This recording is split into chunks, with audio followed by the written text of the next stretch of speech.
um presidente da República dá uma entrevista e depois uma empresa de televisão edita e coloca o posicionamento dela nessa entrevista, isso aí vai contra uma lei que está dentro da nossa Constituição, que é o direito do cidadão que se sente ofendido a ter o direito da resposta. Ou seja, eles fazem a entrevista, esperam ele ir embora, pegam a fita, editam um pensamento, incluem na entrevista criticando a fala do presidente. O método que a Globo utilizou é o mesmo método que Moro utilizou no processo judicial. Ou seja, quando nós pegamos ali aquela fala do presidente Lula no interrogatório feito perante o Sérgio Moro, nessa questão do triplex, ele dá todas as explicações possíveis e imagináveis de boa fé, sem vaidade, com a humildade necessária, né, e com a humildade de um grande homem, de um grande personagem da nossa história. E quando vai para a sentença, o Sérgio Moro simplesmente, né, traça plenitudes ali sobre questões genéricas, aquela sentença é quase como uma catirinária moral, né, aquilo não tem muito pouco a ver com os fatos em si. E a fala do presidente Lula no interrogatório é entrecortada, é recortada, é editada, copia e cola, enfim, aqueles métodos da Lava Jato de Curitiba. A Globo faz o mesmo, só que na via midiática. Então, você começou a pergunta com a minha resposta, né? A Globo é a estrutura midiática do que foi a Lava Jato na estrutura judicial. Se nós tirarmos uma tomografia, uma radiografia da cabeça que faz essas coisas, nós vamos ver uma suástica nazista ali, retratada.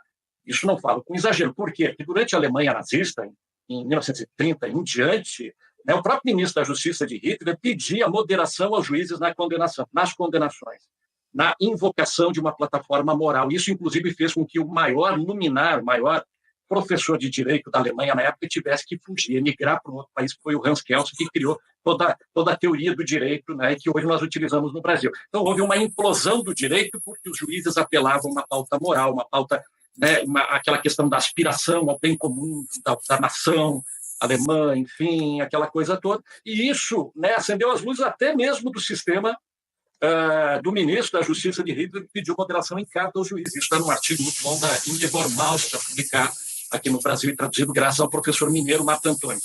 A questão central é essa. Não há direito de defesa com esse pessoal. Qualquer entrevista que venha a ser dada tem que passar por um crivo prévio, sim, para evitar que aconteça um dano irreparável. O que aconteceu no domingo à noite é um dano irreparável a um homem inocente. O presidente Lula demonstrou nas urnas e fora delas que cumpriu a Constituição, cumpriu a lei, se submeteu a uma prisão política ilegal, que foi tida como política ilegal pelo Supremo Tribunal, que conseguiu reunir, naquele voto brilhante lá também, tanto do ministro Lewandowski quanto do ministro Gilmar, inúmeros fatores, fatos concretos, como aquela condução coercitiva vexaminosa, maléfica, que foi produzida de forma dolosa, eleitoreira, politiqueira, pelo Sérgio Moro, em São Paulo. Então, assim, aqueles elementos levaram o Supremo a uma única conclusão. O juiz era suspeito. Bom, se o juiz era suspeito, então, ele tem uma punição, aquele juiz, isso nunca houve. Nem se discutiu isso, nem mesmo uma anistia, nada. Então, aquele golpe branco que aconteceu em 2018, agora virou um golpe, né, em 2022, um golpe, né, colocado em marcha, né, segundo o entendimento aí, pelo menos com o ministro Alexandre de Moraes, em que houve o início da prática de atos de execução. Você cria uma fundação privada através de atos de corrupção para combater a corrupção. Então, isso gera uma perplexidade terrível. A Lava Jato destinou 6 bilhões para os Estados Unidos e iria ficar com 2,5 bilhões aqui no Brasil para montar essa fundação privada, essa fundação da Dallagnol, Fundação Lava Jato, não sei o nome, mas privada não tem nada a ver com o serviço público. Então, o que precisa mais? Precisa um recibo de 2,5 bilhões, dizendo, sim, eu tentei me apropriar desse valor. Então, nós temos, sim, Miola, fique tranquilo, nós temos, sim, um inquérito tramitando hoje no Supremo Tribunal Federal, que, segundo a própria imprensa, já noticiou, o ministro Toffoli, segundo a imprensa, já noticiou. Eu não posso falar mais sobre o tema porque sou testemunha de acusação. Eu estive à frente da 13ª Vara Federal durante o ano de 2023, de fevereiro a dezembro, e fui de lá retirado quando esbarrei nessas contas bilionárias da Lava Jato. Então, o que nós queremos é isso. Além da punição, que no futuro se criem mecanismos de verificação, de escrutínio, de sindicância, né, para apurar quais são, de que maneira esses acordos de leniência que envolvem toda a economia nacional, com empresas do porte da Odebrecht, OAS, Braskem, são feitos por procuradores de uma cidade. Mas o fato concreto é esse: existe um inquérito, e no inquérito está escrito o seguinte, né, lá no relatório do CNJ, indícios de organização criminosa, peculato, que é a apropriação do dinheiro público, 6 bilhões de reais, e mais, corrupção. Então, assim, quem eram os mocinhos, quem eram os bandidos? Porque o resultado líquido de toda essa história é o seguinte: todos os executivos da Odebrecht foram liberados. nesse trem da alegria dos procuradores da República lá de Curitiba. Por quê? A 13ª queria arrecadar 6 bilhões para dar uma destinação que depois foi para os Estados Unidos.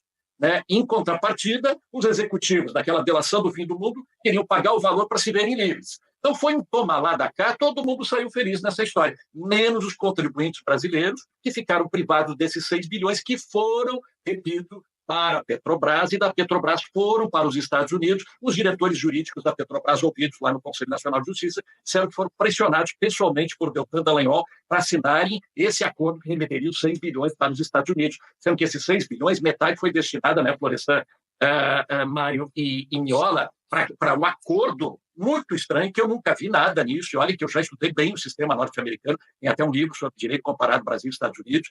Eu nunca vi um acordo tão rápido como o acordo fechado entre os acionistas minoritários da Petrobras nos Estados Unidos e a Petrobras. E lá se destinaram 3 bilhões de reais que deveriam ter sido transferidos, segundo a lei brasileira, para os cofres da União aqui e ficar em território nacional.